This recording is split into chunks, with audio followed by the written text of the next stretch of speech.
Filamu inaanzia sebleni. Mwalimu anatafuta mipunduko kwa mwanafunzi wake. Basi mwalimu akainamia pale kutafuta mshenyento. Mara ghafla mtu akadondosha sahani. Ameshtushwa na kile alichokiona sebleni. Mwanafunzi akamkimbilia yule aliyewafuma. Mwalimu ni kujifuta tu midomo yake, maana alikuwa anaukata utepe sio poa. Kisha akaiokota nguo ya mwanafunzi na kuifisha nyuma ya sofa. Aliwafumania moja kwa moja paka chumbani. Mfumaniwa naye akaingia huko chumbani. Hapana, usiamini kile ulichokiona. Hapana, nimeona kabisa. Mwalimu alikuwa anakupa kichwa pale kwenye sofa. Na nimeona na macho yangu mawili kabisa. Mimi sio kipofu. Kwa hiyo sitaki kunidanganya kabisa. Hapana, mimi sio mjanja. Mimi nilifikiria kwamba umetoka. Oh, kumbe ulifikiria kwamba nimetoka ndo kaona kwamba ule kichwa cha mwalimu. Ndio tunarudishwa moja kwa moja kwenye tukio. Kumbe hao wawili ni ndugu. Huyu mdogo anaitwa Destiny na huyu mwingine anaitwa Rejoice. Na hapa ni nyumbani kwao. Ndio tunapewa uhalisia wa story ilivyokuwa. Mdogo mtu leo alikuwa anatoka out na mama yake. Akamwambia dada yake kwamba leo natoka out na mama yangu. Rejoice akamkubalia pale huku akiendelea kuchat kwenye simu. Hatukujua kwamba anachati na nani. Kisha bidada akaondoka. Haikuchukua muda sana mlango ukao unagongwa. Aliyekuwa anagonga huu mlango ni mwalimu wa Rejoice pamoja na mdogo wake. Na hapa ndo tunapata picha halisia kwamba Rejoice alikuwa anachati na mwalimu wake. Mwalimu wake akamwambia kwamba umesema upo mwenyewe. Bidada akasema ndio, na ndo maana nimekuita uje, maana nimekumisi sana kipenzi changu. Rejoice akamkata pale busu mtakato nini, kisha wakaingia ndani. Baada ya kuonyesha tukio lilivyokuwa, Destiny anamwambia dada yake kwamba najua bado anakusubiria, maana na imani kabisa wazungu walikuwa wajafika airport. Na na imani kabisa hata we mwenyewe ulikuwa bado hujapanda ndege. Haya, ondoka mfate sasa, maana najua anakusubiri kabisa. Rejoice akawa ameganda tu.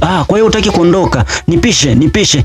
Destiny akawa ametoka mle ndani. Baadaye Maza akawa ametimba hapa mjengoni. Wakati anaongea na simu hapa, alipotazama pembeni akaiona ile sahani, akaipotezea kisha na kuendelea kuongea na simu. Kesho yake asubuhi na mapema Rejoice na Destiny walikuwa wanaelekea shuleni. Mama alikuwa hapa sebleni, akawauliza nani alipasua sahani yangu jana. Rejoice akajibu, "Hapana mama, ilikuwa ni bahati mbaya." "Ilikuwa ni bahati mbaya kutoka kwa nani?" Destiny akasema, "Ni dada Rejoice mama, ndo alipasua sahani." "Hapana mama, sio kweli." Mama akajibu, "Alafu Destiny, nenda jikoni ukaoshe vyombo." "Hapana mama, dada Rejoice alisema kwamba ataosha zamu yangu." "Hapana mama, sio kweli. Mimi nilisema saa ngapi?" "Ulisema jana asubuhi." "Hapana mama, sio kweli."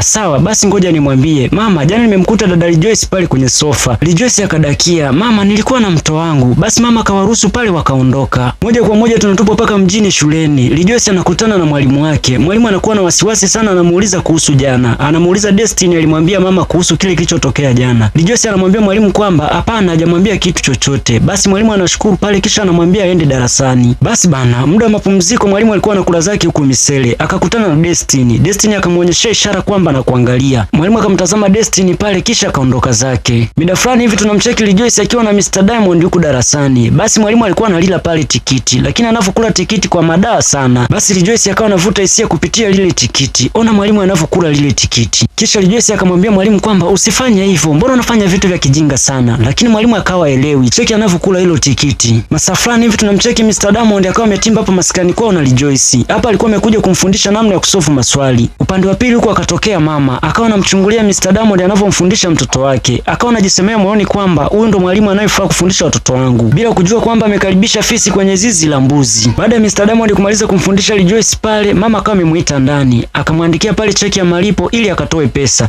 Lakini upande wa pili huko Destiny alikuwa anashuhudia kile kinachoendelea. Basi bana, baada ya kuandikiwa cheki pale, Mr. Diamond akawa ametoka nje. Wakati anatoka nje akakutana na Destiny. Destiny akamwambia mwalimu kwamba hivi unajisikiaje? Mamangu anakulipa pesa kwa ajili ya kufanya mapenzi na dada yangu. Mr. Diamond jicho likamtoka sana. Kisha nakumwambia Destiny kwamba unazungumza nini? Mtu anaweza akakusikia. Unachogopa ni nini? Mamangu anakulipa pesa kwa ajili ya kufanya mapenzi na dada yangu. Mr. Diamond akamziba mdomo kisha na kumtoa mkuku nje ya geti. Mwalimu akamwambia Destiny kwamba kilichotokea siku ile ilikuwa ni bahati mbaya tu. Destiny akamwambia mwalimu kwamba kumbe ilikuwa bahati mbaya tu. Hata wewe kumpa dada yangu kichwa ilikuwa ni bahati mbaya tu. Hata ulimi wako kuingia bondeni kwa dada yangu ilikuwa ni bahati mbaya tu. Destiny akamwambia mwalimu kwamba kama unataka niendelee kukaa na hii siri, najua unajua cha kufanya. Huko akimchezea mwalimu pale, na yeye anamaanisha zaidi anaitaka mipinduko. Kisha akampa busu la hewani kisha na kujikataa. Basi bana, masafani hivi inaonekana teacher akiwa huko darasani. Mara Destiny akaingia. Mwalimu akamuuliza, "Kwa nini uko hapa?" "Nimekuja kupata share yangu ya kichwa." "Share yako ya kichwa?" Basi Destiny akawa na kitanua pale kifua chake. Huko akimwambia Mr. Diamond kwamba nataka ushuke kubondeni na mimi unipatie share yangu ya kichwa. Mwalimu akasimama. "Hivi wewe ni mweu? Una akili kweli wewe?" Destiny akamkumbusha mwalimu namna alivyowafuma. Mwalimu ikabidi awe mpole tu. Basi Destiny bana akamchukua mwalimu pale akamsogeza kifuani kwake. Mwalimu akakasirika pale akamwambia, "Mwacha, unataka kufanya nini?" Kisha mwalimu akachukua vitabu vyake na kuondoka. Siku iliyofuata Mr. Diamond akawa ametimba hapa maskani. Akawa amekuja kumfundisha Rejoice. Wakati anamfundisha pale Destiny akawa amewaona. Basi akafurahi sana. Basi bana Destiny akaanza kumtega pale mwalimu, akiutoa ulimi wake nje huku na kushikashika mwili wake. Basi bana mwalimu akili yake kama kabisa ikamia kwa Destiny. Mwalimu kila akimtazama Destiny anamtikisia makalio yake huku akiutoa ulimi wake nje. Basi bana, mwalimu akaendelea kumfundisha pale Rejoice, lakini huku nyuma anaonyesha utamu kama wote. Mwalimu akili yake ikawa imedata kabisa. Siku inayofuata bana, Destiny akamdaka tena mwalimu huku shuleni, akaanza kumshikashika pale ndevu. Hivi una shida gani? Nakupenda sana kama kichaa. Napenda sana unavyompatia dada yangu. Destiny akawa anamwambia mwalimu kwamba napenda sana unavyolamba ice cream ya dada yangu, au nakosea? Ona. Akawa anamuonyesha namna ya kulamba ice cream pale. Kisha nakumwambia kwamba au nakosea, huku akiwa anamfungua vifungo vya shati yake. Mwalimu akamwambia kwamba hivi una kichaa, akamtoa pale mikono yake kisha na kuondoka zake. Basi bana, Destiny akabaki pale ni kujilamba tu, akawa anafanya mazoezi ya kulamba pale. Leo chumbani anaonekana Rejoice akiziweka nguo zake kwenye begi huku akiwa na Destiny. Mara ghafla akaingia mama, akamwambia kwamba usisahau kumwambia mwalimu wako kuwa unasafiri. Rejoice akasema sawa. Hapa inaonekana kabisa Rejoice anasafiri na mama yake takriban siku 2. Basi Rejoice akawa anamtumia mwalimu ujumbe pale. Baada ya Rejoice kuondoka na mama yake, inaonekana Destiny anamuingiza mwalimu Diamond hapa ndani. Basi mwalimu baada ya kuingia hapa akamuuliza Rejoice yuko wapi. Bidada akamwambia kwamba subiri nikamuite. Hapa inaonekana zaidi shairi kwamba bidada amecheza kamchezo ili na yeye ajilie kichwa. Baada ya muda kidogo inaonekana Destiny akitokea chumbani, lakini Rejoice hayupo. Huko akija kwa mwendo wa madaa akiutoa ulimi wake kumtega mwalimu. Mwalimu alivyoona hivi ikabidi asimame. Akamuuliza unataka kufanya nini? Destiny akawa anamfuata tu pale mwalimu. Destiny akamwambia mwalimu kwamba hapa nyumbani hamna mtu yeyote, nipo mimi na wewe tu. Mwalimu akamwambia Destiny kwamba Rejoice alinitumia ujumbe kuwa amesafiri. Sasa yuko wapi? Mbona hapa nyumbani hayupo? Ni kweli alikutumia ujumbe wa kwanza, ila ujumbe wa pili niliutuma mimi. Na hapa tunarudishwa nyuma kidogo ili tujue namna gani ilikuwa. Baada ya Rejoice kumtumia mwalimu ujumbe kuwa anasafiri, alitoka chumbani. Na hapo ndo Destiny alichukua simu ya dada yake na kumtumia mwalimu ujumbe kwamba aje nyumbani. Baada ya muda kidogo inaonekana Destiny akiwasindikiza Rejoice na mama yake, huku akiwa na furaha kinyama, lakini ana moja kichwani. Basi mama na Rejoice wakaondoka zao. Basi bana, tunarudi kwenye uhalisia wa movie yetu. Huku Destiny anaonekana akipiga magoti anataka nyama. Basi bana, mwalimu Diamond akawa anamzuia pale. Destiny akasimama, akamwambia nakutaka rafu najifanya mjanja. Destiny, hebu fungua mlango niondoke. Destiny akaenda kufungua mlango kwa hasira sana. Basi haya, ondoka. Nimesema uondoke, lakini uondoke ukijua kabisa nitamueleza mama kila kitu. Nitamwambia mama kwamba wewe na Rejoice ndo sababu ya sahani yake kupasuka. Mwalimu akaishiwa nguvu, akashindwa hata kuondoka. Basi akaanza kumvuta pale, mwalimu akamwambia kwamba nimesema ondoka. Mwalimu akaanza tena kumbembeleza Destiny. Destiny, sauti yako inanilegeza sana.